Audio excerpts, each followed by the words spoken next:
अस्सलामुअलैकुम गाइस, कैसे हो आप लोग। उम्मीद करता हूँ कि आप सब खैरियत से होंगे, ठीक ठाक होंगे। हमारी ये वीडियो जो है इसका एक थ्योरी का पार्ट जो है वो पहले आ चुका है। आज से 2 दिन पहले मैंने अपलोड कर दिया था। आज की हमारी ये वीडियो जो है वो प्रोजेक्ट के फंडामेंटल एनालिसिस आप कैसे कर सकते हो उसका प्रैक्टिकल है। जो हमने थ्योरी के अंदर चीज़ें पढ़ी थी, आज हम वो किसी एक कॉइन के अंदर इम्प्लीमेंट करके देखेंगे कि क्या वो चीज़ें हमें क्या जो है वो उस प्रोजेक्ट की वैल्यू रिकग्नाइज करवाती हैं।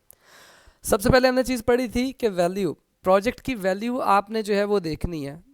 तो मैंने आपको एक प्लेटफॉर्म इंट्रोड्यूस करवाया था, coinmarketcap.com। यहाँ पे इस प्लेटफॉर्म पे बहुत ज़्यादा क्रिप्टो करेंसीज़ का डाटा जो है वो अवेलेबल है। क्रिप्टो करेंसी पे रिसर्च करने के लिए आपको दो ही चीज़ें जो है दो जगहों पे उस क्रिप्टो करेंसी का डाटा मिलेगा, या तो कॉइन मार्केट कैप जैसी किसी वेबसाइट पे, या उनकी अपनी जो है वो वेबसाइट पे, उस कॉइन की जो वेबसाइट है उसके ऊपर। तो कॉइन मार्केट कैप के अंदर हमें कुछ ज़्यादा डाटा मिल जाता है, तो हम इस वजह से इसको यूज़ करते हैं रिसर्च करने के लिए, फंडामेंटली रिसर्च करने के लिए उस क्रिप्टो में। तो सबसे पहले बारी थी, हमने पढ़ा था कि वैल्यू, आपने जिस क्रिप्टो करेंसी के अंदर इन्वेस्टमेंट करनी है तो आपने देखना है कि इस वक्त उस क्रिप्टो की प्राइस अंडर वैल्यू है या ओवर्ड वैल्यू हो चुकी है। ये आप कैसे देखेंगे, आपको यहाँ नज़र आ रहा होगा इस जगह पे आल चार्ट के ऊपर बिल्कुल आल का ऑप्शन है। आल चार्ट पे जब आप क्लिक करेंगे ना तो आपको पता चलेगा कि इसकी प्रीवियस वैल्यू यहाँ तक थी, $42.4 तक इसने अपना ऑल टाइम हाई लगाया है इस क्रिप्टो प्रोजेक्ट ने। और अभी ये $13.38 के आसपास ट्रेड हो रहा है। ठीक है, तो आप देख रहे हो कि ये अभी वो क्रिप्टो प्रोजेक्ट है जो अभी अंडर वैल्यू है। ये अपनी उस एक्सीड वैल्यू तक जा सकता है, अभी ये अंडर वैल्यू प्रोजेक्ट है। तो सबसे पहले हमेशा एक बंदा किसी चीज़ को जब ख़रीदता है तो वो यही चीज़ देखता है कि क्या वो चीज़ अंडर वैल्यू में मिल रही है या वो ओवर्ड प्राइस हो गई है, ओवर्ड वैल्यू में हमें मिल रही है। तो हमें पता चला कि यूनिस्वाप ये एक टोकन है, ये एक कॉइन है, ये हमें अंडर वैल्यू में मिल रहा है अभी, अगर हम अभी इसको ख़रीदते हैं। उसके बाद ये हमें कहाँ कहाँ से बाय हो सकता है, किस किस जो है वो एक्सचेंज से हम इसको ख़रीद सकते हैं, मार्केट में ये कहाँ कहाँ अवेलेबल है। आप अगर इस मार्केट के टैब पे जाओगे तो आपको यहाँ पे यूनिस्वाप किन किन एक्सचेंजों पे किन किन पेयर्स के साथ मौजूद है वो पता चलेगा। जैसे कि बाइनांस के अंदर यूनिस्वाप का एक पेयर यूनी USDT के साथ भी आप इसको ख़रीद सकते हो, और दूसरा यूनी USDC के साथ आप इसे ख़रीद सकते हो। बायबिट पे USDT के साथ अवेलेबल है। इसी तरह हर क्रिप्टो एक्सचेंज के अंदर ये जिस एक्सचेंज पे अवेलेबल है उस एक्सचेंज का डाटा आपको यहाँ मौजूद होगा। आप जौन सी एक्सचेंज को यूज़ करना चाहते हैं आप उन एक्सचेंजेस को यूज़ करके इसको ख़रीद सकते हैं। ठीक है, दो चीज़ें पता चल गई, एक वैल्यू और दूसरा कौन कौन सी मार्केट के अंदर कौन कौन से ब्रोकर्स पे ये कॉइन अवेलेबल है ख़रीदने के लिए। इसके बाद आता है मार्केट कैप। मार्केट कैप या मार्केट कैपिटल जो भी इसे कह लें, इसको हम कहते हैं सरमायाकारी। मार्केट कैप का मतलब होता है सरमायाकारी। इस क्रिप्टो प्रोजेक्ट में कितने पैसों की सरमायाकारी अभी सर्कुलेट कर रही है। अभी इसकी प्राइस है $13.42। ठीक है, और इस वक्त इस क्रिप्टो प्रोजेक्ट के अंदर जो सरमायाकारी की हुई है वो है $8.06 बिलियन की। $8.06 बिलियन की सरमायाकारी है $13.42 की प्राइस पे। और अगर इसकी प्राइस जो है वो 42.2 जो इसका ऑल टाइम हाई है वो हो, तब इसके ऊपर कितनी सरमायाकारी होगी। आइए हम देखते हैं। मार्केट कैप के ऊपर जब हम क्लिक करेंगे ना यहाँ पे, तो यहाँ पे हमें शो होगा इसका वो मार्केट कैप जहाँ पे इसकी प्राइस 42.5 समथिंग तक ट्रेड होती है। 22.16 बिलियन इसका वो मार्केट कैप है जब इसकी प्राइस जो है वो $42 के आसपास ट्रेड हो रही थी। ठीक है, 22.16 बिलियन, सॉरी, इसका ये मार्केट कैप है। फुली डिल्यूटेड मार्केट कैप, वो मार्केट कैप जो अपनी पीक प्राइस के ऊपर मार्केट कैप था। ठीक है, इसके बाद मैं अब आपको अपना पर्सनल तजज़िया शेयर करूँ ना, तो हमेशा अंडर मार्केट कैप के अंदर जो है वो प्रोजेक्ट को बाय करना चाहिए, क्योंकि तब स्मार्ट इन्वेस्टर्स की उस पर नज़र नहीं होती। और एक रग पुल जैसे स्कैम प्रोजेक्ट से बचने के लिए एक डिसेंट मार्केट कैप होना ज़रूरी है। तो ये चाहे नोट डाउन कर ले, मेरे नज़दीक जो फुली डिल्यूटेड मार्केट कैप है ना वो कम से कम 500 मिलियन प्लस होना चाहिए। ठीक है, किसी क्रिप्टो करेंसी के अंदर, तो फिर हम उस क्रिप्टो करेंसी को जो है वो एक सीरियस क्रिप्टो करेंसी समझ सकते हैं। और उसका जो अभी चल रहा प्राइस के ऊपर चल रहा मार्केट कैप होना चाहिए वो तकरीबन 200 मिलियन प्लस का मार्केट कैप होना चाहिए। ये मेरी बात हमेशा याद रखिएगा, ठीक है। इसके बाद जब आप मार्केट कैप से जो है वो सब लर्न कर लेते हैं, आपको पता चल जाता है कि अगर मार्केट कैप अभी कम है तो इसी वजह से इसकी प्राइस भी कम है। अगर मार्केट कैप ज़्यादा होगा तो इसकी प्राइस ऑटोमेटिकली ज़्यादा चली जाएगी, क्योंकि लोग इसके ऊपर सरमायाकारी ज़्यादा करेंगे, ठीक है। अब आपने देखना है कि ये एक क्रिप्टो प्रोजेक्ट है, ये $42 से इसकी प्राइस है अराउंड ऑल टाइम हाई की $42.8 से ये $13.43 पे ट्रेड हो रहा है, ठीक है। 13.4 पे 13.43 पे ये ट्रेड हो रहा है। तो आप मुझे ये बताओ, इतना ज़्यादा क्रैश, क्या इस कॉइन के अंदर, इस टोकन के अंदर कोई डिफेक्ट है जिस वजह से इसका क्रैश आया है, या ओवरऑल मार्केट में तब क्रैश आया था जिस वजह से इसका भी क्रैश आया? तो अगर हम देखें ना, तो जिस वक्त इसका ये क्रैश आना स्टार्ट हुआ था तब 2021 के अंदर, मतलब तब ओवरऑल मार्केट ही बैरिश थी, तब ओवरऑल मार्केट ही नीचे गिर रही थी। तो इसका मतलब ये कॉइन मार्केट के साथ नीचे गिरा है, अब दोबारा मार्केट के साथ ऊपर जाएगा। सिंपल फिनोमिना, ठीक है। हाँ, अगर आपको कोई चीज़ इस तरह की हाईलाइट हो जाती है कि यार नहीं, ये क्रिप्टो प्रोजेक्ट मार्केट के साथ नहीं गिरा, मार्केट पंप कर रही है, इसके अंदर क्रैश आ गया, जैसे कि मिसाल है लूना, ठीक है, तो इस तरह के क्रिप्टो प्रोजेक्ट के फंडामेंटल्स के अंदर कोई ना कोई डिफेक्ट होता है, वो आपने डिफेक्ट फाइंड करना होता है। उन्हीं पॉइंट से, जो पॉइंट्स मैंने आपके साथ डिस्कस किए थे ये वाले, इनसे आपको उन सब चीज़ों का पता चल जाएगा। इंशाल्लाह हम देखेंगे आगे। आगे जो चीज़ है वो है वॉल्यूम। जब मार्केट कैप को आपको पता चल गया, उसके बाद आ जाती है वॉल्यूम की बारी। वॉल्यूम से क्या मुराद है? वॉल्यूम से मुराद मैंने आपको पिछली वीडियो में बताया था, वॉल्यूम से मुराद होता है कि 24 घंटे पे इस कॉइन में कितने पैसों की ट्रेड हो चुकी है, लेन देन कितने पैसों का हो चुका है, ठीक है। तो एक डिसेंट वॉल्यूम जो है वो मिलियंस में होना चाहिए, डिसेंट वॉल्यूम मिलियंस में। मतलब एक क्रिप्टो करेंसी है जिसका मार्केट कैप तो बहुत ज़्यादा है, लेकिन उसके ऊपर वॉल्यूम है ही कुछ नहीं, तो वो क्रिप्टो करेंसी के अंदर मतलब कोई बंदा ट्रेड करने में इंटरेस्टेड ही नहीं है। तो एक अच्छे क्रिप्टो प्रोजेक्ट का जो वॉल्यूम है वो भी मिलियंस में होता है। 24 आवर का वॉल्यूम जो होता है ये मिलियंस में होता है। जैसे कि यूनिस्वाप का भी जो है वो 375.68 मिलियन है। कम से कम 1 से 2 मिलियन तो होना चाहिए ना एक डिसेंट क्रिप्टो करेंसी का, ठीक है। जब आप इन चीज़ों को प्रॉपर्ली डिस्कस करोगे, इन चीज़ों के ऊपर प्रैक्टिस करोगे, आपको पता चलेगा कि वाकई ये बात इसी तरह मार्केट के अंदर गर्दिश करती है। अब बारी आती है कॉइन कैप की। कॉइन कैप के अंदर हमने पढ़ा था सबसे पहले टोटल सप्लाई।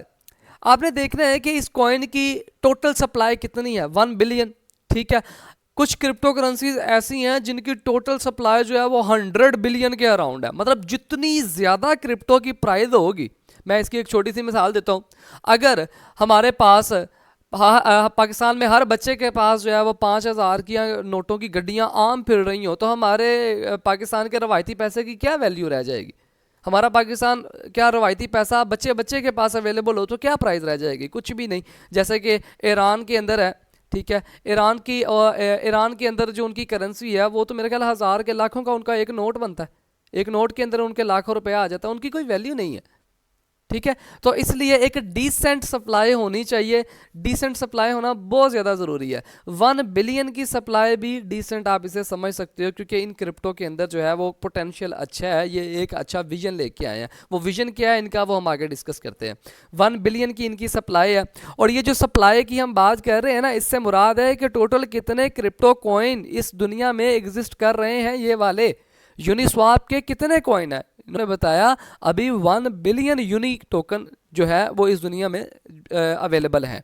टोटल इसकी सप्लाई 1 बिलियन है। तो इसके अंदर एक और फिनोमिना भी होता है कि जितनी ज़्यादा जो है वो सप्लाई होगी ना, उतनी कम इसकी प्राइस निकलेगी, और जितनी कम सप्लाई होगी प्राइस उतनी ज़्यादा होगी। मैं आपके साथ एक टोकन जो है वो डिस्कस करता हूँ अभी। एक टोकन है, इसका नाम है CX। अब ये देखिएगा ज़रा, इसकी टोटल सप्लाई इस दुनिया में सिर्फ एक ये कॉइन मौजूद है, और इसकी इसी वजह से इसकी प्राइस जो है वो बिटकॉइन से भी अल्लाह माशाल्लाह बहुत ज़्यादा है। BTC से भी इसकी प्राइस जो है वो बहुत ऊपर गई हुई है, इसलिए इतनी कम भी सप्लाई नहीं होनी चाहिए कि उस टोकन की कोई वैल्यू ही ना हो, बंदा इस पर ट्रेड करने में इंटरेस्टेड ही नहीं है। ये देखो ना, इसका वॉल्यूम जो है वो हज़ारों में है, मैंने कहा कम से कम मिलियन में होना चाहिए। इसका मार्केट कैप जो है वो 500 मिलियन, मैंने कहा फुली डिल्यूटेड, और 200 मिलियन कम से कम ये वाला मार्केट कैप जो ऊपर आपको डिस्प्ले होता है ये वाला, ये मौजूद होना चाहिए, लेकिन नहीं है। आई थिंक आप बात को समझ गए होगे कि इस तरह के क्रिप्टो प्रोजेक्ट्स भी इस वर्ल्ड में एग्जिस्ट करते हैं, तो आपने उनसे बचना है। आपने एक सिक्योर क्रिप्टो करेंसी के अंदर इन्वेस्टमेंट करनी है। इसके बाद आता है सर्कुलेटिंग सप्लाई। सर्कुलेटिंग सप्लाई से मुराद के इस सप्लाई में से 1 बिलियन की जो सप्लाई है, इसमें से ऐसी कौन सी सप्लाई है जो सर्कुलेट कर रही है, कम्युनिटी के अंदर ट्रेड हो रहा है, जिसके अंदर लेन देन हो रहा है। 1 बिलियन में से 600.51 मिलियन यूनि जो है वो सर्कुलेट कर रहे हैं, बाकी एक जगह होल्ड है, ठीक है। उसके बाद आपने देखना है कि ये जो क्रिप्टो प्रोजेक्ट है, क्या इसका कोई अपना ब्लॉकचेन है, क्योंकि क्रिप्टो में आने के लिए तो ब्लॉकचेन होना बहुत ज़्यादा ज़रूरी है। अगर अपना नहीं है तो आपको वो डाटा किसी के ब्लॉकचेन पे रखवाना पड़ेगा।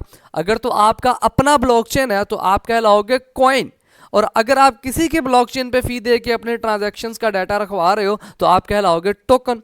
तो ये आपको पता चलता है इनके एक्सप्लोरर से। यहाँ से एक्सप्लोरर पे आप जाएंगे तो आप यहाँ देखेंगे इन्होंने solascan.io मतलब सोलाना की ब्लॉकचेन को यूज़ किया हुआ है।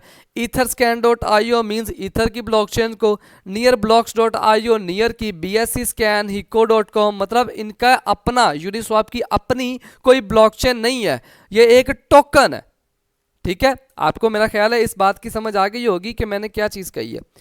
टोकन और कॉइन में डिफरेंस मैंने प्रीवियस वीडियोस में भी बताया है कि इनमें डिफरेंस ये है कि जो टोकन होता है उसकी अपनी ब्लॉकचेन नहीं होती, जो कॉइन होता है उसकी अपनी ब्लॉकचेन होती है, ठीक है।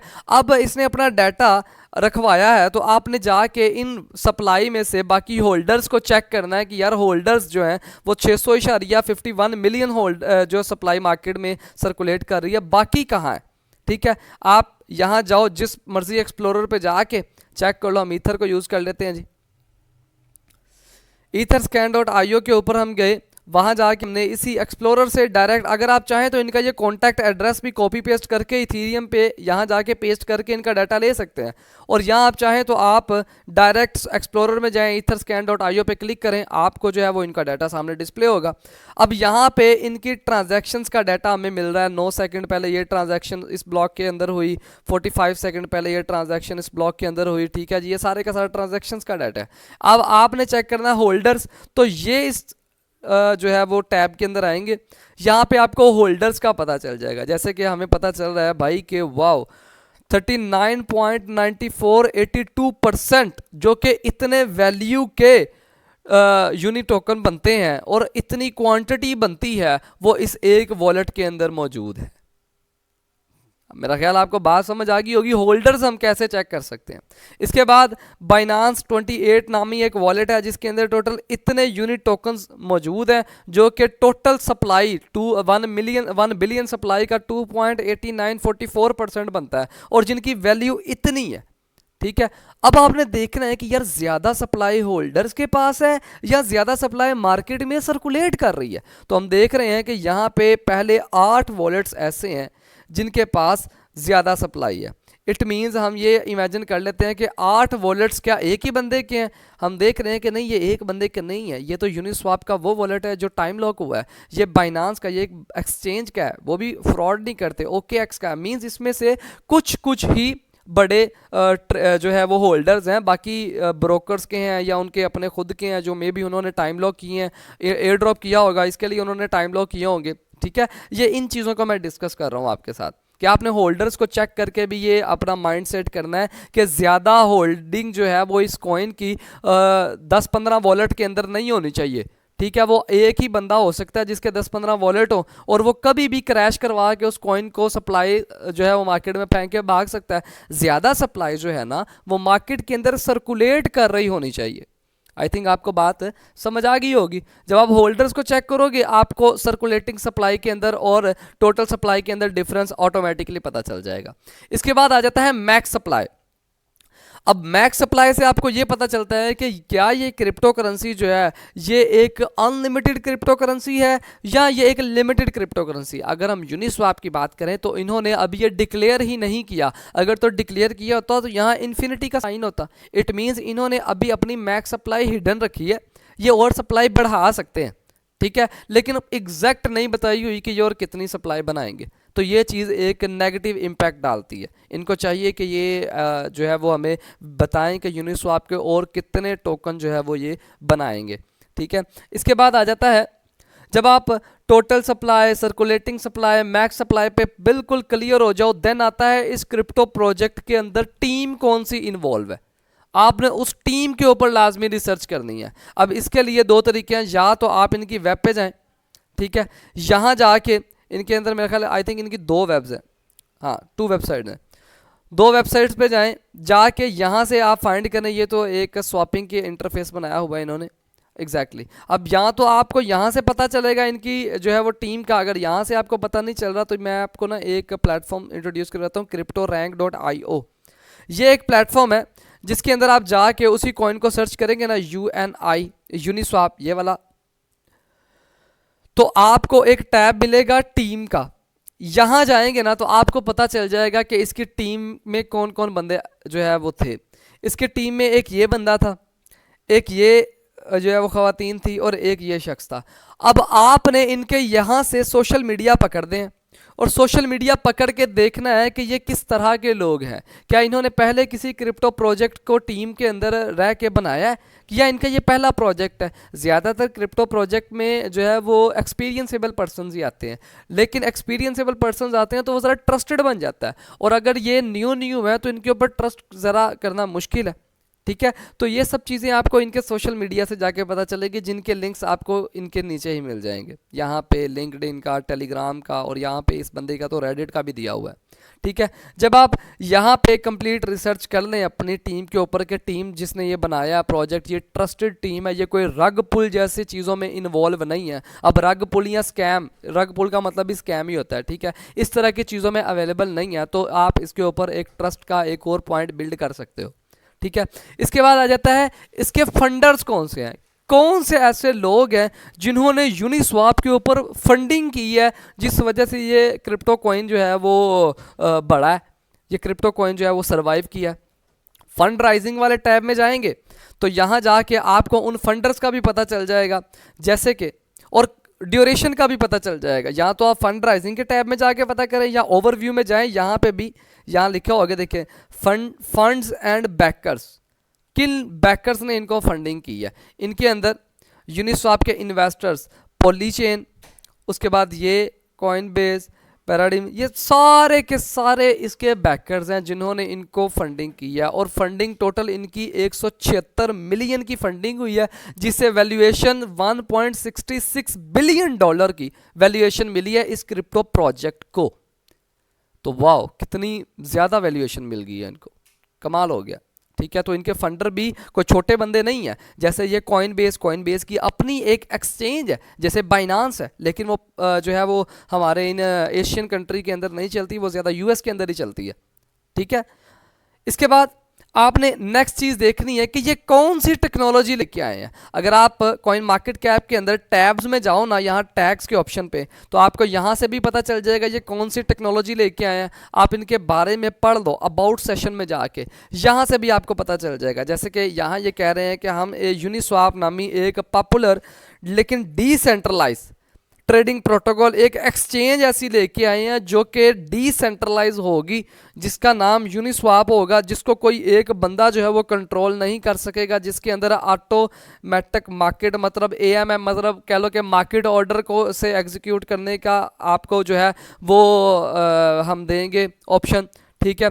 इसके बाद ये मज़ीद आगे इन्होंने काफ़ी डेवलपमेंट कर ली होगी, क्योंकि ये 2018 के अंदर ये लॉन्च हुई है, तो अभी तो आई थिंक 2025 चल रहा है ना, तो काफ़ी डेवलपमेंट की होगी। लेकिन जब इन्होंने ये लॉन्च किया था क्रिप्टो प्रोजेक्ट, तब इन्होंने कौन कौन सी चीज़ें इसमें इंट्रोड्यूस करवाई थी, वो चीज़ें आपको यहाँ पता चलेंगी। तो हमें पता चला ये जो क्रिप्टो प्रोजेक्ट है ये एक एक्सचेंज का प्रोजेक्ट है, मीन्स ये एक टोकन है यूनी के नाम से, जिसके बैक में इनकी एक्सचेंज रन कर रही है, ठीक है, जैसे बाइनांस है। लेकिन बाइनांस जैसी एक्सचेंज को होते हुए हमें यूनिस्वाप की क्या ज़रूरत आन पड़ी? जैसे कि मैं बात करूँ ना, आपके बाइनांस जो है ये एक डिसेंट्रलाइज एक्सचेंज है और इसका कॉइन है BNB।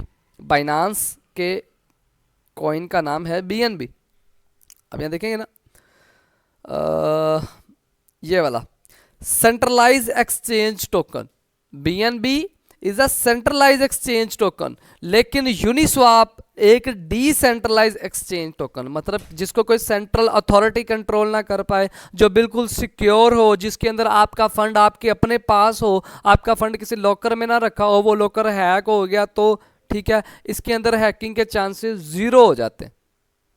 तो ये एक इस तरह की एक्सचेंज लेके आया, मतलब इनका कॉम्पिटिटर जो है वो सेंट्रलाइज एक्सचेंज थी, जिनको इन्होंने अपनी टेक्नोलॉजी दिखा के बिल्कुल लाजवाब कर दिया।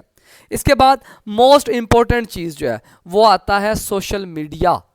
इस क्रिप्टो प्रोजेक्ट का सोशल मीडिया, देखिए पहले जो आपने सोशल मीडिया देखा ना वो था इस टीम का सोशल मीडिया, कि इसकी जो टीम है उनके बारे में आपने स्टडी की कि इनके सोशल मीडिया में लोग इनको गालियां तो नहीं निकाल रहे, क्या सारे मामला दुरुस्त है, क्या ये बहुत अच्छे बंदे हैं, क्या ये रग पुल जैसी चीज़ों में इन्वॉल्व तो नहीं होंगे ना। इसी तरह यूनिस्वाप के अभी अपना सोशल मीडिया अकाउंट है जो कि आपको कॉइन मार्केट कैप पे देखे यहाँ मिलेगा, सोशल के टैब में जाएंगे, x, Reddit, Discord, x mean Twitter, सब क्रिप्टो प्रोजेक्ट का ट्विटर तो तकरीबन सबका होता है। आपने ट्विटर पे जाके देखना है कि इनकी कितनी फैन फॉलोइंग है, लोग इनकी एक एक ट्वीट पे किस तरह रिएक्ट कर रहे हैं। और एक मजे की बात बताऊं, अपनी लेटेस्ट अपडेट्स भी ये क्रिप्टो प्रोजेक्ट्स अपने सोशल मीडिया पे ही पहले बताते हैं, इवेंट्स वगैरह भी जो इन्होंने करने होते हैं वो भी अपने सोशल मीडिया पे ही बताते हैं। ठीक है, तो आई डोंट थिंक सो कि मैंने कोई पॉइंट जो है वो यहाँ से मिस किया है। कम्युनिटी का भी बता दिया, पार्टनरशिप का भी बता दिया कि आपको इनके बैकर्स कहाँ से पता चलेगा, फंडर्स इनके कौन से हैं, किन किन के साथ इनकी पार्टनरशिप है। ठीक है, इसके बाद टेक्नोलॉजी का भी बता दिया कि ये क्रिप्टो प्रोजेक्ट जो है ये एक डिसेंट्रलाइज क्रिप्टो एक्सचेंज लेके आया है। इसकी टीम का गोल जो है वो आपको इसी से पता चल जाना चाहिए कि यार इनकी टीम का गोल है कि सेंट्रलाइज एक्सचेंजेस को बीट करके डिसेंट्रलाइज वर्ल्ड इंट्रोड्यूस करवाया जा सके। हाँ, वाइट पेपर और वेबसाइट के बारे में मैंने आपको बताया था कि ये सारी की सारी चीज़ें आपको इनके वाइट पेपर और वेबसाइट में डिटेल्ड मिलेंगी, तो इनको पढ़ना बहुत ज़्यादा ज़रूरी होता है।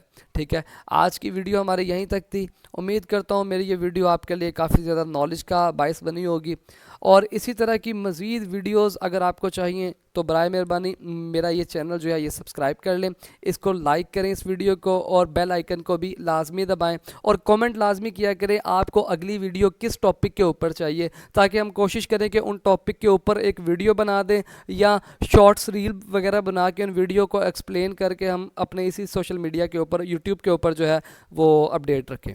ठीक है, जज़ाकल्लाह जी, बहुत ज़्यादा शुक्रिया आपका वीडियो को कंप्लीट वॉच करने का। अस्सलाम वालेकुम, अल्लाह हाफिज़।